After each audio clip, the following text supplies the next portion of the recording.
அனைவருக்கும் வணக்கம். சமீபத்தில் நம்ம அணில்கள் இருக்காங்க இல்லையா, மதுரையில் ஒரு போஸ்டர் ஒட்டியிருக்காங்கங்க.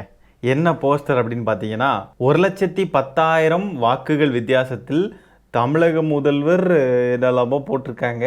அதாவது அவங்க அன்னை ஜெயிச்சிருவாராம் 1,10,000 வாக்கு வித்தியாசத்தில். இந்த தொகுதியில் தான் 1980களில் எம்ஜிஆர் அவர்கள் வெற்றி அடைஞ்சிருக்காரு. அந்த தொகுதியை குறி வச்சிருக்காரா விஜய் அப்படின்னு சொல்லி செய்திகள்லாம் வளம் வந்துக்கிட்டு இருக்கு. எல்லாத்துலேயும் காப்பி, சினிமாலையும் காப்பி, இப்போ அரசியல்லையும் காப்பி அடித்தே வாழ்க்கையை ஓட்ட வேண்டியது. முதல்ல டெபாசிட் வாங்குவாங்களா இல்லையான்றதே தெரியல. இதில் 1,10,000 வாக்குகள் வித்தியாசமாக. அந்த 1,10,000ன்றது என்னன்றது சத்தியமாக புரியல. யாருக்காவது தெரிஞ்சதுன்னா கமெண்ட்டில் பதிவு பண்ணுங்கள். போட்டி ரொம்ப கடுமையாக இருக்கும்.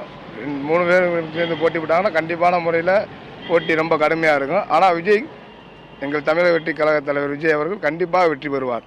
போட்டி எந்த அளவுக்கு இருந்தாலும் சரி, எங்கள் தலைவன் கண்டிப்பாக வெற்றி பெறுவார். மேற்கு தொகுதியில் நின்றால், மதுரை 10 தொகுதியில் எந்த தொகுதியில் நின்றாலும் வெற்றி பெறுவார் கண்டிப்பான முறையில்.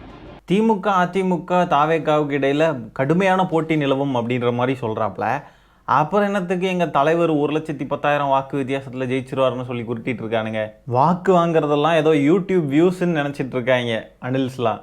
யூடியூப்பில் பெய்டு ப்ரமோஷன் பண்ணி பாட்ஸ் எல்லாம் வர வச்சு வியூஸ்லாம் ஏற்றி லைக்ஸ்லாம் ஏற்றுவாங்க தெரியுமா, அந்த மாதிரி வாக்குகளை நினச்சிக்கிட்டு இருக்காங்க போல இருக்கு. ஊழல் ஒழிப்பு பற்றி உங்க தலைவர் பேசுறாரு. ஆனா ஊழல் வழக்கில் தண்டிக்கப்பட்ட கட்சியான அதிமுகவை இது வரைக்கும் ஏன் உங்க தலைவர் விமர்சிக்கவே இல்லை?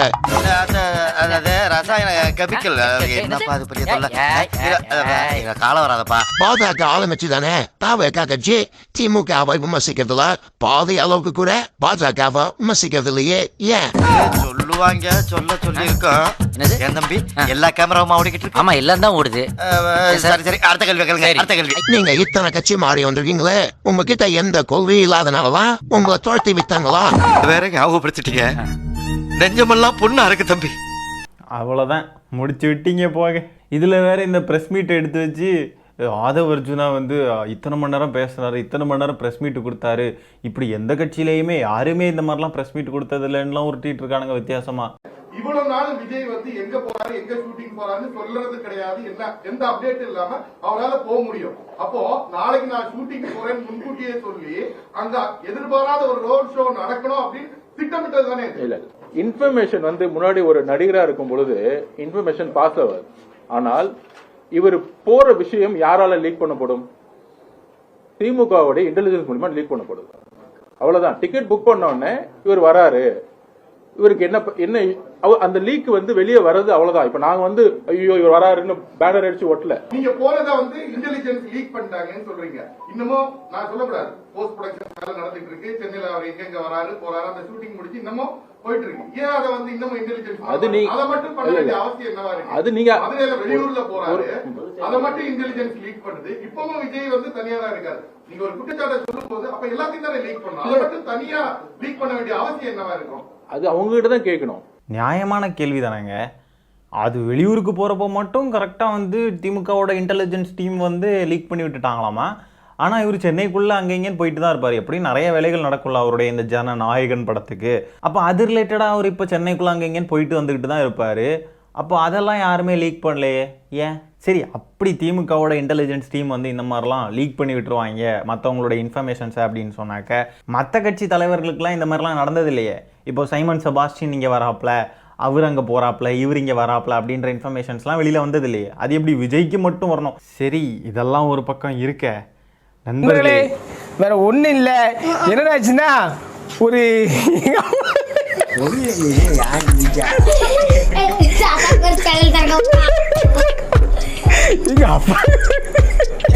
கடந்த ஒரு 4 நாட்களாக பார்த்தீங்கன்னா இடி ரெய்டு, டாஸ்மாகில் ரெய்டு, அது நடந்து போச்சு, இது நடந்து போச்சு, ஊழல் நடந்துருச்சு அப்படின்னு உருட்டுன்னு இந்த சங்கீஸ் சாம்பீஸ் அணில்கள் எல்லாரும் கதறிக்கிட்டு இருந்தானுங்க. இன்னைக்கு உச்சநீதிமன்றமே இவனுங்களெல்லாம் செருப்பு கலட்டி போட்டு அடின்னு அடிச்சிருக்காங்க. டாஸ்மாக் தொடர்பான வழக்கில் அமலாக்கத்துறை விசாரணைக்கு தடை அப்படின்னு சொல்லி உத்தரவு போட்டிருக்காங்க. அது மட்டும் இல்லாமல் சராமரியா கேள்வியும் கேட்டிருக்காங்க. என்ன தெரியுமா, இந்த டாஸ்மாக் தொடர்பான வழக்கில் அதிகாரிக்கு எதிராக எஃப்ஐஆர் பதிவு செய்யப்பட்டு நடவடிக்கை எடுக்கப்பட்டு வரும் நிலையில் அமலாக்கத்துறைக்கு அங்கு என்ன வேலை அப்படின்னு சொல்லி கேள்வி கேட்டிருக்காங்க. தனிநபர் செய்த விதிமீறலுக்காக ஒரு நிர்வாகம் மீதே நடவடிக்கை எடுப்பதா அப்படின்னு சொல்லி கேள்வி கேட்டிருக்காங்க. டாஸ்மாக் வழக்கில் அமலாக்கத்துறை தன்னுடைய எல்லைகளை தாண்டி செயல்பட்டுள்ளது, கூட்டாட்சி அமைப்பே தனது நடவடிக்கைகளால் சிதைத்துள்ளது அப்படின்னு சொல்லி கருத்து தெரிவிச்சிருக்காங்க. என்ன கோட்டச்சாமி? ஒண்ணும் இல்லையா? ஒண்ணும் இல்லையா?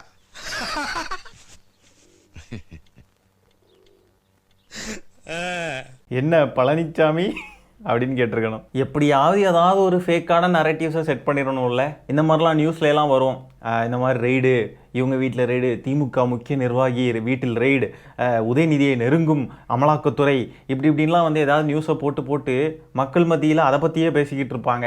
இப்படிலாம் நடக்குதான் அப்படிலாம் நடக்குதான் அப்படின்றப்போவே ரொம்ப நேரமாக அதை பற்றியே பேசிக்கிட்டே இருக்கிறப்போவே அது உண்மையாயிரும். அந்த மாதிரி அதை உண்மையாக்கணும், இல்லாத ஒரு விஷயத்த உண்மையாக்கணுன்றது தான் உங்கள் பிளானில். அமலாக்கத்துறை பி லைக், சார் தண்ணி கேன் போட வந்தேன் சார் நாடு. ஒரு நபர் ஊழல் பண்ணியிருக்காங்கன்னா அந்த நபருக்கு எதிராக மட்டும்தானே நடவடிக்கைகள் எடுக்கணும். டாஸ்மாக்கு எதிராகவே நடவடிக்கை எடுக்கிறாங்க அப்படின்னு சொன்னால் அப்போ டாஸ்மாக் ஊழல் பண்ணிச்சா? அந்த ஒரு அமைப்பு எப்படி ஊழல் பண்ண முடியும்? அதில் இருக்கிற எந்த நபர் இல்லைனா நபர்கள் ஊழல் பண்ணினாங்களோ அவங்க மேலே மட்டும்தானே நடவடிக்கை எடுக்க முடியும். அடுத்ததாக இன்னொரு வீடியோ தூக்கிட்டு வந்துட்டானுங்க. என்ன தெரியுமா? இது சமீபத்தில் நடந்தது, உங்கள் எல்லாருக்குமே தெரியும். சென்னையில் மறைமலை நகரில் நடந்த ஒரு இன்சிடெண்ட் ஆகும். ஒரு மனநலம் பாதிக்கப்பட்ட நபர் போல இருக்குது. அந்த மனநலம் பாதிக்கப்பட்ட நபர் என்ன பண்ணியிருக்கான் அப்படின்னு பார்த்தீங்கன்னா, செங்கல்பட்டு டோல்கேட்டில் ஒருத்தர் வந்து அவருடைய லாரியை நிப்பாட்டி வச்சுட்டு அவர் வந்து ஃபாஸ்டாக் ரீசார்ஜ் பண்ணுறதுக்காக ஓரமாக நிறுத்திட்டு ஏதோ வெளியே போயிருக்கார் லாரியை விட்டுட்டு. அந்த மனநலம் பாதிக்கப்பட்ட நபர் இந்த லாரிக்குள்ளே ஏறி லாரியை திருடிட்டு போயிருக்கான். அந்த லாரிக்கு பின்னாடி பார்த்தீங்கன்னா திமுக கொடி அச்சிடப்பட்டு இருக்கு. திமுககாரர் தான் அந்த லாரியோட ஓனர் அப்படின்னு சொல்லி நல்லா தெளிவாக தெரியுது. இந்த வீடியோவை தூக்கிட்டு வந்து ஏதோ திருட்டு வேலை நடக்குது, திருட்டு வேலைனாலே அது வந்து திமுக சம்மந்தப்பட்டது தான், இப்படியெல்லாம் சொல்லிட்டு என்ன கதை என்ன கேமு என்ன மேட்ச்னே தெரியாமல் கிறுக்கணுங்க மாதிரி ஒரு வீடியோ தூக்கிட்டு வந்து பரப்பிக்கிட்டு தெரியுறானுங்க. இதில் பேசிக்காகவே ஒரு சிம்பிள் லாஜிக் தான். திமுகவோட கொடி அச்சிடப்பட்டிருக்கு, அப்போ அந்த லாரியோட ஓனர் வந்து திமுககாரர் தான் அப்படின்றது தெளிவாக தெரியுதில்ல. அப்போ அந்த லாரி திருடப்பட்டிருக்குன்னு தான் நியூஸ்லாம் வந்துக்கிட்டு இருக்கு. திருடப்பட்டிருக்குன்னா எப்படி அந்த லாரியோட ஓனரே இந்த லாரியை திருடிட்டு போயிட்டாருன்னு ஆகுமா? என்ன இவனுங்களாம் என்ன நினச்சிட்டு இருக்கானுங்க? இந்த வீடியோவையும் போட்டுக்கிட்டு இந்த வீடியோ போட்ட நபர் என்ன தெரியுமா, இது எங்கே நடந்துச்சு என்ன ஏதுன்னு கேள்வி கேட்குறவங்க கிட்டலாம் போயிட்டு எனக்கு தெரியல, ரேண்டம் வீடியோ ஃப்ரம் இன்ஸ்டாகிராம், ஏதோ திருட்டு வேலை நடக்குது அது மட்டும் தெரியுது. திருட்டு வேலை நடந்தால் அதுக்கு திமுககாரன் தான் பொறுப்பா? இந்த மாதிரி தான் பொய்யான நரேட்டிவ்ஸை செட் பண்ணுறதுல கில்லாடிகளாக இருக்காங்க இந்த எதிர்கட்சிகள்லாம். இப்போ இந்த வீடியோவை பார்த்துட்டு இந்த சின்ன சின்ன லாஜிக்கை கூட கனெக்ட் பண்ணி யோசிக்க தெரியாத மழுமட்டைகள், அணில்கள், சாம்பிகள், சங்கிகள்லாம் என்ன பண்ணுவாங்கன்னா, ஆமாம் திமுக கொடி போட்டிருக்கா, அப்போ திமுககாரன் தான் ஏதோ பண்ணியிருக்கா அப்படின்னு சொல்லிட்டு கிறுக்கணுங்க மாதிரி நினச்சிக்கிட்டு இருப்பானுங்க.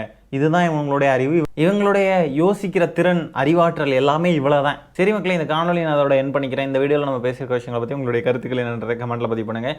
வீடியோ பிடிச்சிருந்த ஒரு லைக்கை தட்டி விட்டு 4 பேருக்கு ஷேர் பண்ணுங்கள். முக்கியமாக நம்ம சேனலை சப்ஸ்கிரைப் பண்ணி வச்சுக்கோங்க. மீண்டும் இன்னொரு காணொலியில் சீக்கிரமாக உங்களை சந்திக்க. அது வரைக்கும் வைட்டுங்க.